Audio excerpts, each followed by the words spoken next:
click that.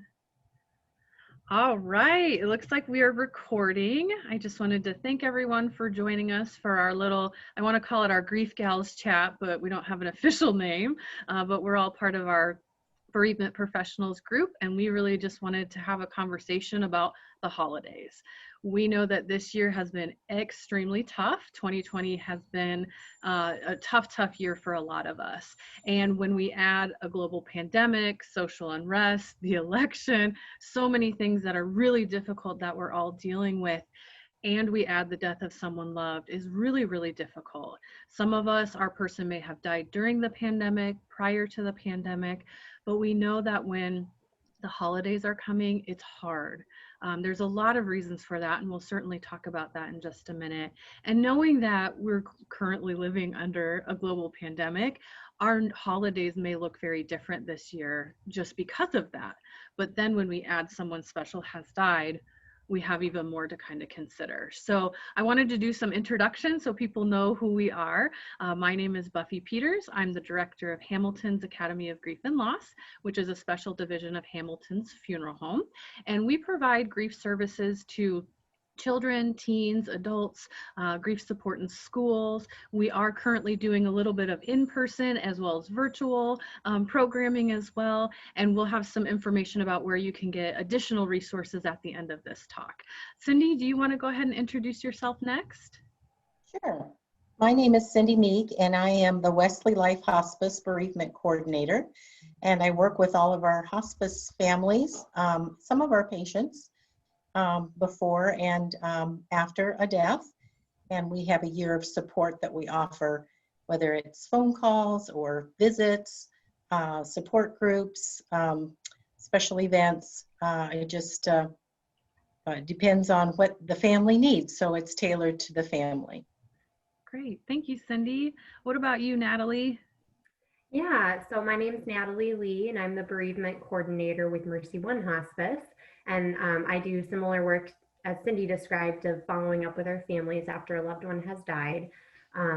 Most of my follow-up is with phone calls and with mailings and virtual support groups that are happening monthly, and also just ongoing support. So our groups and things are open to the community, predominantly for adults. So that's where my focus is, but yeah. Thank you. And Claire? Hi, I'm Claire Mraz. I'm the program coordinator at Every Step Grief and Loss Services, home of Amanda the Panda.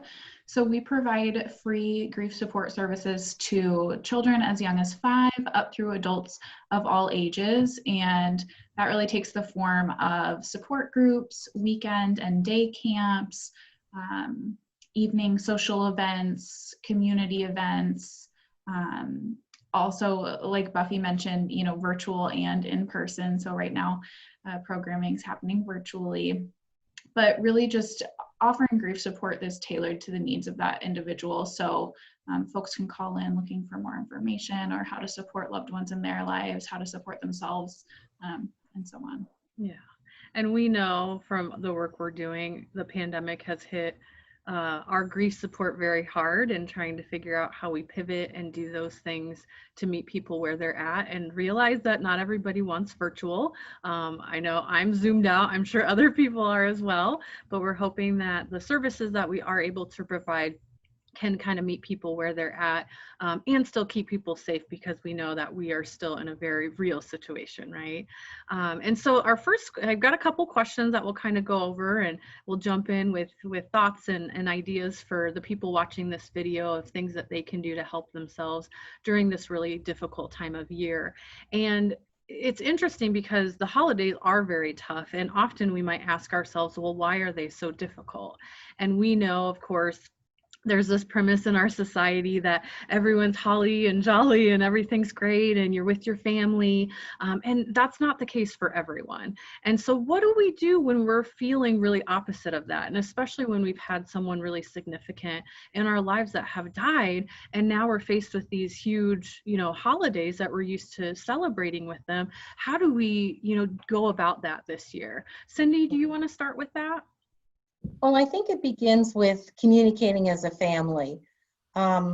Sometimes we just sort of wait and the holidays happen, but families that can gather together either virtually, by telephone, FaceTime, Zoom. I know with the COVID pandemic, we can't necessarily all get together in one house if you don't live together, but just have that good communication. And even before that scheduled time, I guess I would encourage each individual in a family to sort of reflect on, well, where am I at right now in my own grief? Because I know we've all found that families, whether it's our own or the families we work with, they're all grieving a little differently, aren't they? And so that's challenging between the different personalities, the different relationships they all had with the deceased, and their journey of grief being so unique. That's a lot to bring to a group when you're trying to make a decision. So I guess I've always advised families to sort of, stop and reflect first on where they are before they get together, and think a little bit about what's important to me, because we can't assume that the same things at the holidays are important to another family member. I talk to people who would just like to push that fast forward button and say, I don't even want to deal with the holidays. I'm already mentally, physically, spiritually depleted, and I just want to pass. And then you have the other extreme where people cope with their grief by doing, and they want everything to be just like it was. And, we're going to cook the same way grandma cooked her turkey. We're going to meet at the same time in the same place. And, all the decorations have to be up at Christmas or Hanukkah. And those extremes can be tough. So I always advise families to try to land in the middle. Everybody brings something to the table as far as, number one, would you just really be sad if you didn't have at Christmas? And especially children and teens. Sometimes they're quiet and they don't speak up. So we have to remember to actually ask them, what's important to you? And I'll give you an example of what happened with one family. They had done their little, well, let's get together as a family. And they had a piece of paper from support group that was our family plan for Christmas. Well, teenagers sometimes are like, I don't know if I want to do this. That looks like homework. And the young man didn't speak up. And then they had all these things in place. And one thing that was important to the family was that Dad had a stocking with his favorite candies placed in it. And they all liked this idea, so they thought that the son hadn't really thought about how that was actually going to look. So being specific is important in your plan too. How are we going to do this? When are we going to do this? What's it going to look like? So every morning he was coming down the stairs for breakfast, and he would see this empty stocking hanging on the mantle. And the little ones thought this was great, and it made them happy to see it. But it just really made an empty spot in this boy's heart. The empty stocking, that Dad wasn't going to be there, he couldn't take it. And at one point he finally had to confess that I just can't look at that every morning. So the compromise, and this is another part of when you communicate as a family well, is rather than just throwing out an idea that's important to one person because it's hurtful to another, is you find a different way to do it. Be flexible. So that little stocking, and it wasn't very big, it went on the back side of the Christmas tree near where the children sat in the dining room table, and they could see it. Kids are little, they see the tree more at this low level. And he's a tall kid, so he didn't even really notice it. So it wasn't something that was in his line of vision every day, but it was in theirs. And I thought that was a very flexible, way to adjust. So that whole, just stopping and thinking about your own, and then talking with everyone about, I just wouldn't be Christmas if we didn't do this. And another example, I know a lot of you knew Joyce Hutchinson, who was very involved in kind of starting hospice along with a nun. And she said that when her husband died, and she gives me permission to share this story, she had young kids, and she just couldn't bring herself to bring that Christmas tree up the stairs, do all the decorations. She just couldn't do it. And then I think it might have been Amanda the Panda cheer box that might have triggered it, but she knew this box was coming, and they had to have a place to put the presents. And so that motivated her to get a friend to help her drag the tree up, something that her husband had done. So they kind of had to cry through it. And that's another thing she said she learned is Christmas is going to go on no matter what in her family. It may not look the same, and they can't pretend that he's gone either. So she said, we had the tree, but we also cried through Christmas, and we laughed at ourselves for crying through Christmas. And she said, sometimes laughter through the tears is the best feeling. Yeah. So I remembered that story from Joyce, and I thought, what a good example of really figuring out what you can handle, what you need to reach out for help with, and what everybody in the family can survive together, and just keeping it real, not pretending. The other thing is, you know, how are we going to recognize that loved one? Because sometimes I think if you don't talk about that, and I know some of you have some specific ideas, so I won't go into that, but how are we going to bring them to the table, to the room, to the celebration in either a simple way or a very thought out, obvious way? What are people comfortable with?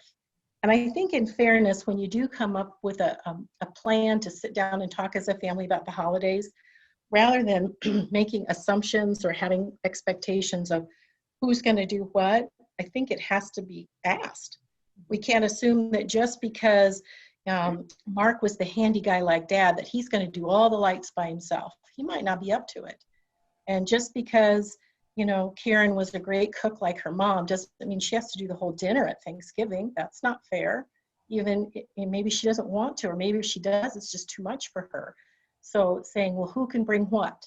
You know, actually planning out, making a list like you would at a work potluck, saying, you know, if you'll make the sweet potatoes, you know, I'll make the mashed potatoes, and Karen can just do the turkey at her house. And so where are we going to have our celebration? What's it going to look like, and who's going to do what? So no one person with their limited energy, emotionally, physically, cognitively, gets all that put on them. And staying flexible and laughing if it doesn't work out. There's a Thanksgiving that my family had where the power went out, which is ironic because today my power's out. But the power went out and the turkey was in the oven, and the whole family was coming together, plugging in appliances and putting dishes on top of them to, you know, the toaster, the foreman, anything to keep things warm. And we ended up taking the turkey to the neighbor's house to finish it. But we laughed through it. You know, it wasn't the same without my mother-in-law. This wouldn't have happened at her house. But it happened at mine, and rather than be extra sad or mad about it, we talk about that to this day, about how funny that Thanksgiving was. So I think sometimes it's not about even what's happening now at the holidays, but maybe it's reminiscing together that brings the family together about how it used to be. And yeah, we're sad that it can't be that way, but let's talk about some of the things we really treasured when he or she was there. So that can be some good conversation. Well, but does anybody else want to kind of chime in for the actual communication ahead of time and why it helps? Well, and what you were saying, Cindy, a few things that really stuck out to me that I think are important is the expectations. We have to go easy on ourselves and know that grief is exhausting. It's all consuming, right? It's not just emotions, it's physical, it's all of that. And so it's going to take a toll on you. So you might not have the energy to do those things. So it is really honest. And the other thing, you talking about asking for help, people want to help you. Now is the time that you can have that and be like, oh, okay, I can't bring up the tree by myself. Can you please come over? And having that moment with somebody really close to you. And the kid part is tough because kids are kids first, and they grieve very different than us adults. And so for them, they're probably still excited that it's Christmas, like they get presents, you know, all of that stuff. And so they get kind of wrapped up in that. And not that I want to put that pressure on families that have small children, but they have to realize that it is still important to those kids. And so also, we need to talk to them. Kids have great ideas. And so asking them, just like your story about, you know, what works for you, what doesn't work for you, and being so flexible with that. So I love everything that you said with that. Natalie, Claire, do you have anything else to kind of add to that communication, and or maybe why the holidays are so difficult? You know, one other thing to consider with the holidays being difficult, especially after the death of a loved one, is just finances. And sometimes, depending on our financial situation and, maybe who was bringing income into our household,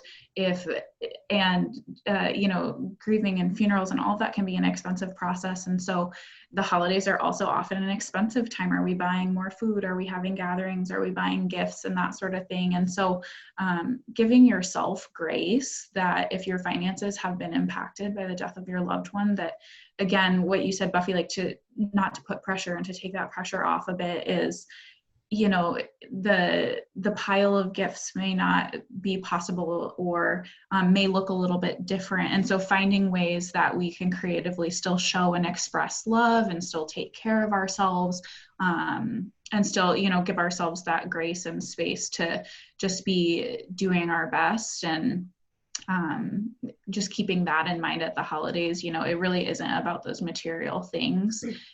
If your holiday includes gift giving, that's not the central focus of that holiday. And with grief, there's just a million things on our mind and a million things for us to juggle. And so finding those people to communicate with, those people to connect with, can be really important. It's I agree, Claire, and I think that people understand. They don't expect that you're going to bring a platter of cookies and send out 100 Christmas cards. And so sometimes I think people think they're disappointing other people, when in reality, would they expect that person to do those things? Would they understand when they stopped, that first Christmas or two? I think they would. And, Buffy, you said about reaching out for people to offer you some help. Sometimes when people have trouble asking for help, and sometimes that's a personality thing, an independent kind of personality, I've often found that if we can let people know that, or remind them, how do you feel when you have that feeling of frustration? I wish I could do something. This has been a horrible loss for someone I love. I wish I could do something to help. And then when they give you something that you can do to help, how did that make you feel? And when they realize how good that felt to them when they did it, then maybe they can be reminded that it's almost like you're giving them the gift of allowing them to help you. Think about how good and useful that makes them feel. You're not imposing, they've already offered. You're just giving them something that they can do. We had a family that didn't do gifts, Claire, like you were saying, sometimes you can't, but I don't know if it was a can or a choice, but they made the decision to have what they called a meaningful Christmas, to bring back what does it mean to them? Mm-hmm. And so they had done, just kind of pooled their resources and made a donation. I saw, maybe it was an Angel Tree family or something like that, but their focus was the spirit of giving and being grateful and remembering the person that they loved and doing things in honor of that person. Mm-hmm. And they never stopped. He said, we loved having a meaningful Christmas. It wasn't just the pressure of shopping or decorating that was what we gave up. It was what we got back by finding the true meaning of Christmas again. So some really beautiful things can come out of that, that communication and that plan to do things a little differently. Yeah. Mm-hmm. I love that. Natalie, do you have anything you want to add to that? I don't think so. No, I think you guys all presented really helpful ideas and information. Thanks. That was good. It was good. You guys there's a reason you have these jobs or something, right? We're lucky. It's an honor, isn't it? It is. That's for sure. Well, the next thing I wanted to talk about, this leads very well into, is what are some things that you think someone who's grieving should think about when they're trying to prepare for the upcoming holidays? We've already kind of talked about that communication piece, but there's lots of other things too that we might want to cover. And I know, Natalie, you guys over at MercyOne use something very cool that you kind of talk about with your families. And so I'm going to go ahead and have you start with this one, if you don't mind. Yeah, well, and I'm just going to share my screen here so you guys can read it along with me. But one tool that I use, and I know others have talked about how they use it as well, is the Griever's Holiday Bill of Rights. And so it's a really helpful tool to just have and to be able to read through when, especially as you're preparing for the holidays, it might feel like a really hard day and you don't want to deal with planning it, or you don't want to talk about it. Maybe those communication conversations have been really draining or difficult, and it's been hard to find unity. And so these are things that I think are helpful to remember and to allow yourself to claim right to. So I'm just going to read through it a little bit and then talk a little bit about it, and then allow others to also kind of share what their thoughts are too. So the Grievers Holiday Bill of Rights starts with, I have the right to say time out. I have the right to take a time out at any time, blow off a little steam, and step away from the hustle and bustle.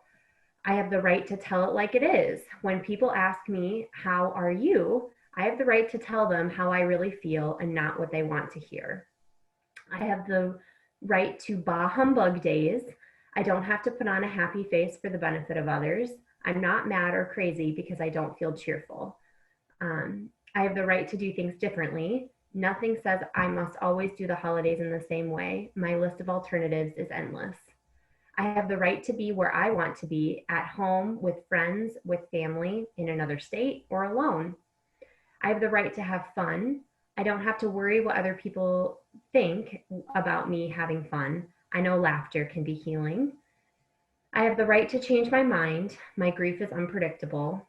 I have the right to rest and enjoy solitude. I don't need to be busy all the time, and I can nap, meditate, recharge, and take wallow days. And I have the right to do it all differently next year. And so I kind of look at these here, and I'll take them off the screen so we can kind of keep talking it just together. But I really think some of the things we've talked about too are very prevalent in this. When Cindy was talking about being flexible, I think the heart behind a lot of these is you have that right to be flexible. And if you want to come up with a plan A, B, C, D, E, and especially with this pandemic too, I think we're all kind of getting used to that, of coming up with alternatives. That is something that is super key to continue communicating about and discussing, but also giving yourself the grace to say, I don't want to do plan A, I want to do plan B, because today's the holiday and I feel this way. So I think one of the other things that sticks out to me is being true to your feelings about this holiday season. We talked a little bit about how it's such a joyful, cheery time in our culture, but you have that right to be grieving. You have that right to have those Scrooge days and feel like you don't want to be cheerful and happy, because that's how you feel. And you have to be honest with yourself about what you're feeling and how, and you can share that with others, even if they might not know how to react, and that's okay. You have the right to just express or choose not to express as well. If you feel like you need to come up with, one thing I've heard from people before is that I come up with a phrase or I come up with a saying to say, I appreciate your concern, but I don't actually want to share how I'm doing right now. And it's just a really hard time. And you can leave it at that, and you don't have to talk through it more. If it's someone you trust and you do want to talk about how this time is really hard, then by all means, feel free to share how you're really doing. I think that's one thing that can be true of any time during the year, but especially during the holiday season, when people might be more attuned to knowing that there's an empty chair here and we can talk about it. So yeah, that's kind of what I was thinking about. What other people think? Well, and Natalie, I like how you said too, that we're in a pandemic, as if anyone could forget.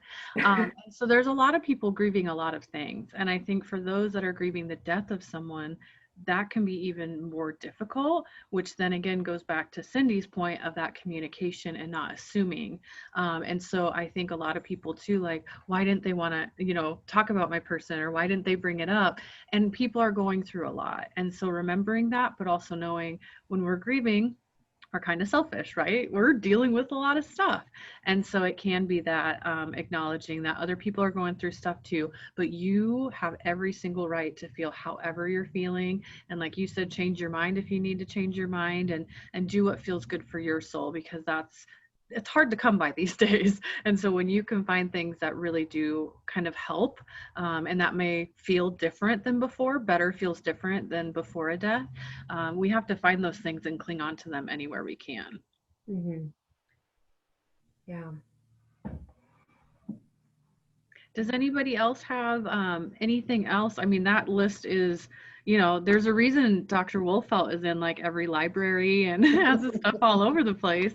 It's a Yeah. great list, and I think a lot of really good points to think about. But does anybody else have anything to add that you think, you know, grieving people should really know or think about with the holidays that we haven't talked about yet? Well, from the hospice perspective, I think Natalie would agree with me in that there are people who are separated from their loved one because of COVID. We have a lot of people who are in hospitals or care facilities that are not allowing visitors.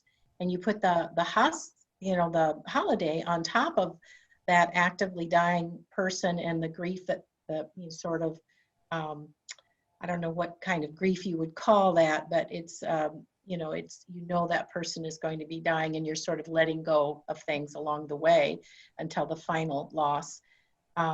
This Thanksgiving, some people don't know, will that person be released and be home with me and we can have a holiday? Will we have to do a window visit? Will we have to talk on the phone? Can they talk on the phone? There's a lot of unknowns. And I think that puts a lot of extra pressure this year on holidays. It's just so many unknowns. I talk to people that say, I don't know what we're going to do at the holiday. It depends on, what the airport situation looks like. It depends on how people are feeling. Maybe we'll just have our own immediate family celebration and then we'll all Zoom or call each other at the end of the day. And just accepting the loss of not being together at the holidays is going to be a big grief-related issue for a lot of us, myself included. I won't be seeing my family. We've made a decision because of COVID to just celebrate separately. But probably bringing over turkey dinner to the grandparents who are in a facility where they don't allow visitors. We'll do the drop-off special dash service to them with turkey. That's our way of being flexible. So just realizing it's not all or nothing, but it's going to look differently this year for people, even people who aren't grieving. Yep. Yeah, very good point, Cindy. Claire, did you have anything you wanted to add to that? I think you all covered so many important tips about just, being flexible and giving yourself those rights to claim. One piece, just to tie that back into communication, that Bill of Rights with communication, is finding someone to share that with. If you have a trusted person, whether it's a friend or a family member, often, if folks are grieving, some of our examples have been about grieving within a household of multiple individuals, but sometimes when we're grieving, we're the only person left in our household, or we may no longer be living with the person that we're grieving, or, family members have left the home and things like that. And so taking that time to be alone, like mentioned in the Bill of Rights, but also communicating some of those rights. I may need to have a plan B, or I may need to ask for help. Can you be that person for me? So just kind of not being afraid to reach out and let other people know of your plan, right? The people in our lives, the supporters in our lives, even the ones that don't live with us, can't be mind readers. And so if we have this plan and we have these needs that we can accept for ourselves, finding a person to be able to share that with, so that they know, I can be on the lookout for how to support this individual in my life, can be a really good tip. Yeah, that's excellent, Claire. And I think we're all about being advocates for ourselves, right? When you're grieving, you have to advocate for yourselves, but sometimes that's exhausting. So if we have that trusted person that can be our advocate too, we know we at least have this one person that gets it. And we could have a whole nother talk about all the people that don't get it, but finding that person that really does and that can support you. That's a great one. Speaking of big advocates, my next question. We are very big advocates of including our loved ones in our holiday rituals. And we know that when someone dies, that the love we have for them, it doesn't go anywhere. That's why we're grieving. And our hearts really yearn to be close to them. And it's looking for ways to feel that love again and feel that closeness. And one way that we can do that is through those rituals, right? And knowing that we're going to have to maybe revise, tweak, create new ones. to be feeling that closeness and that love during the holidays is tough. So we are going to give you some tips and some ideas so you, as the exhausted griever, don't have to try and create ones yourself. You may already have ideas, which is great. You knew your person better than anyone else, and so you know those things that really, ring true for them and makes you think about them. But Claire, I know we're going to start with you on this one. What are some ideas that you've heard of, that you've given to other people, some advice for how do we include our person this year in whatever celebration, how that takes form? So the first thing I would share before, some of those concrete ideas of rituals is really just letting yourself speak about or name that person. I think sometimes when we're grieving, we feel guilty that our grief is taking up space for other people who might not be grieving, and just know that like the people you're with at the holidays and the people who are around you care about you and want to honor your grief as well. And so not feeling like if I bring up my person or if I bring up my grief, it's gonna, put a damper on their holiday experience. No, allow yourself that space to say their name and say that you miss them, and, include them in your words at the holidays, even if it's just, in passing in your mask and somebody says, how are you doing? I'm thinking of my person, and that's okay too. But for some ritual ideas, a couple that I've heard of or recommend to folks, one is kind of centered on the idea if gift giving is a part of your holiday tradition. One great way of, still feeling that connection and including the memory of your loved one is sometimes families will continue and buy a gift that they would have bought for their loved one. And obviously, because their loved one is no longer here to receive that gift, one thing that you can do to kind of spread that love is find a place where you can donate or give that gift to. So, if your loved one would have loved like a warm, fuzzy blanket, another place that would probably love a warm, fuzzy blanket is a local shelter in your area. And so you can give that gift on their behalf. You can exchange gifts with your family members or with your friends that are connected to the memory of your person that has died. So finding a way to incorporate their memory and, what may have been on their wish list or their gift list, and being able to give that in a new and meaningful way can be a really special way to incorporate their memory.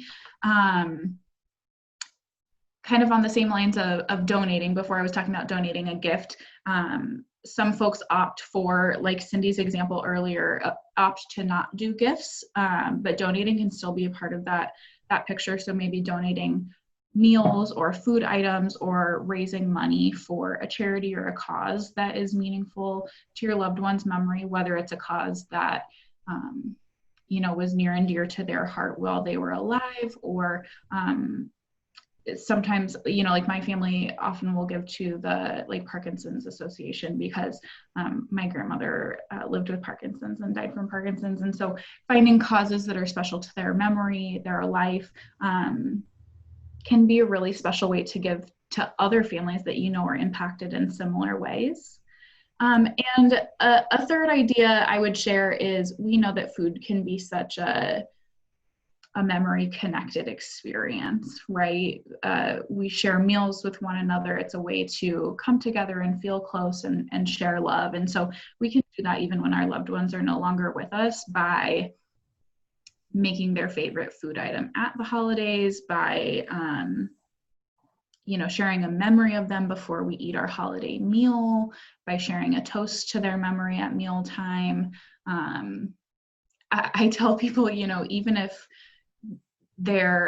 a traditional holiday meal food isn't true to their memory, it doesn't have to be Christmas cookies, or it doesn't have to be a ham or a turkey. Mm-hmm. Maybe they really loved spaghetti and meatballs. Make yourself spaghetti and meatballs, whatever is going to feel special and feel that connection.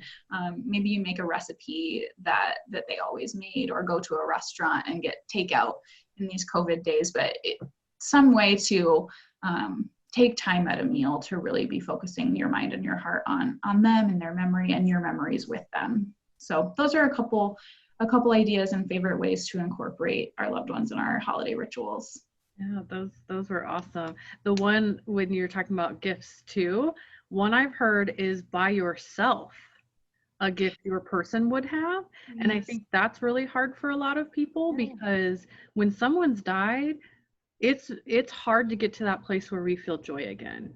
And we know that grief and joy coexist, but when people are, starting to have those moments where they feel good or they enjoy something, it almost feels like it's disrespectful to the memory of our person.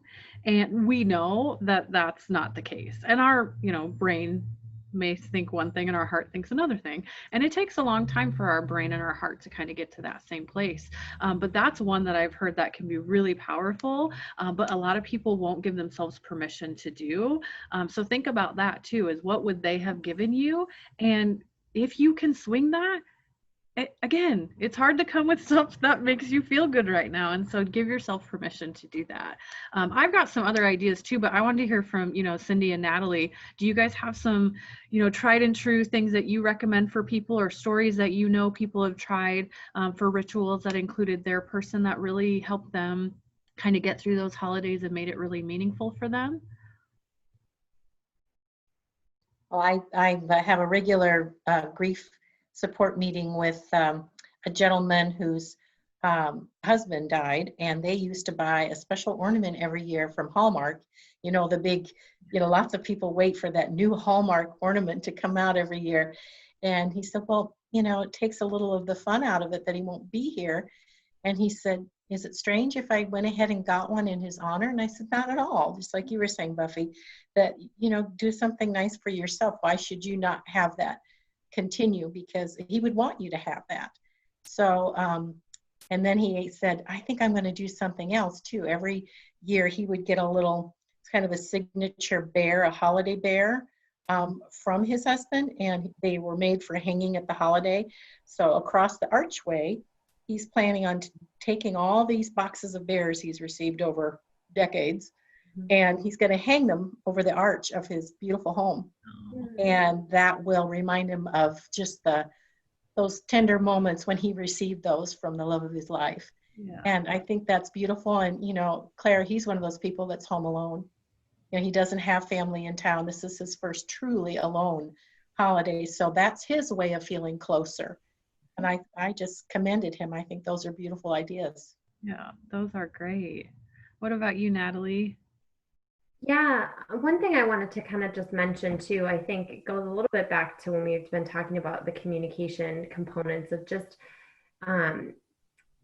all of these ideas are really wonderful, and I think it's great, but it's also up to you individually, right? That like it's to decide what fits best in your relationship with that person, or and it's not about what you should or shouldn't do. And if somebody says those things to you, like you should do this or you shouldn't do this, kind of take that with a grain of salt and make sure that you're taking care of yourself. We're talking about advocating for yourself. And I was talking to a family the other day, and they wanted to have ham at Thanksgiving because that's what their loved one liked. And I think that's just a small way of saying, if you should do this or shouldn't, just take that with a grain of salt and say, I want to do what's best for me and what's most helpful. Yeah, I don't have a lot of other really great examples. The only thing that I could mention too is just if it's something that you feel comfortable doing, maybe in sharing memories, I sometimes will suggest lighting a candle and just have that as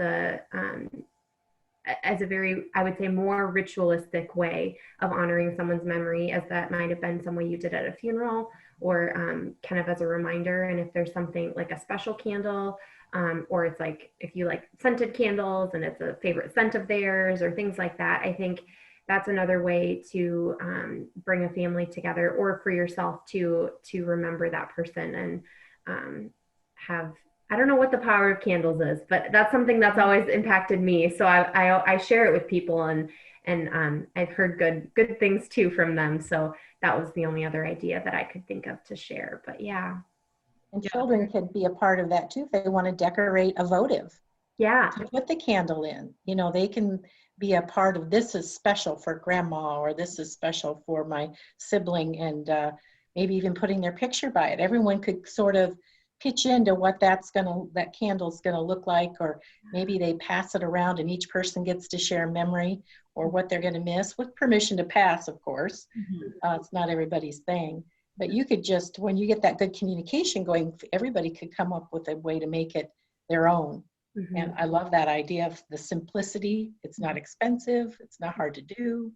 You know, anybody can do it. You could even place it and no one has to say a word. It's just everybody knows that's that person being remembered. Yeah, and I was thinking when you were talking earlier, Cindy, about the family with the stocking and the favorite candy, that's one thing you can do too, is write down memories and put that in there. And maybe it is, you know, I'm not quite ready to everybody, but maybe you want to, or maybe you want to save that for later, for when you just need, I need to know somebody else is thinking of my person, and go for that, right?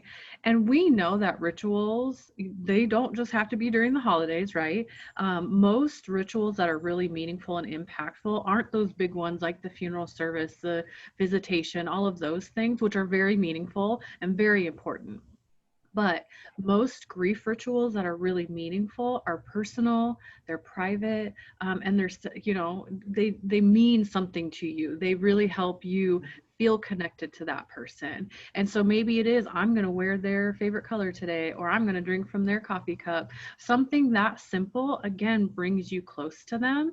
And I know we're going to talk in just a second about resources, but I wanted to bring up, we have here at Hamilton's this really great booklet that has a ton of ideas for coping with special days. And so if you're like, oh my gosh, I didn't have a pen and paper to write all these great ideas down, you can rewatch the video. But also this booklet would be really helpful because there's ideas for anniversaries, holidays, life milestones. I mean, you name it, and there's great ideas in there.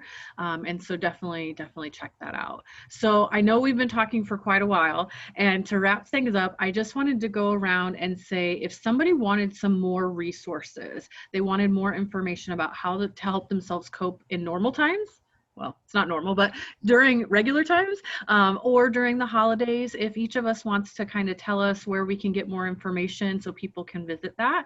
Cindy, do you want to start first? Well, we have a Facebook page, WesleyLife Hospice Bereavement, it's called, and we post things that are timely if there's a sort of a theme for the month. And so there's good resources there for throughout the year that might coincide with other things going on in our communities.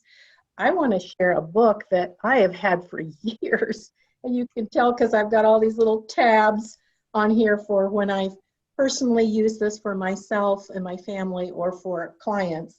It's called Holiday Hope, Remembering Loved Ones During Special Times of the Year. It might even be for sale or in the library at the Hamilton's Academy of Grief and Loss. I'm not sure if I got it way back then or I had it, you know, at another place, but it's a good one. And it lists chapter by chapter all the things we've been talking about in more detail. So that's just another resource that I've personally found helpful to me and mine. So yes, thank you, Cindy. What about you, Natalie? If people wanted more information about MercyOne Hospice and the services you guys provide. Yeah, well, and one thing that I've been trying to do, normally we have like an in-person seminar on managing grief through the holidays, but that's partially why I wanted to participate in this, so that this is a video that I can share with families and give resources to. But next month in November, on the 18th in the morning from 10 a.m. to 11:15, I'm going to be having a it's our normal support group time, but our topic will be managing grief through the holidays. So if that's something you want to talk with other people who are grieving, it's open to the community. You can contact me. It's my name.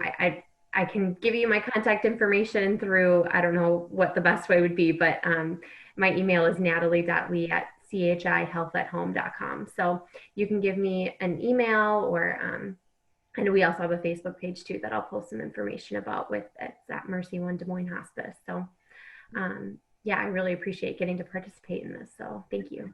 Absolutely. Thank you, Natalie. What about you, Claire?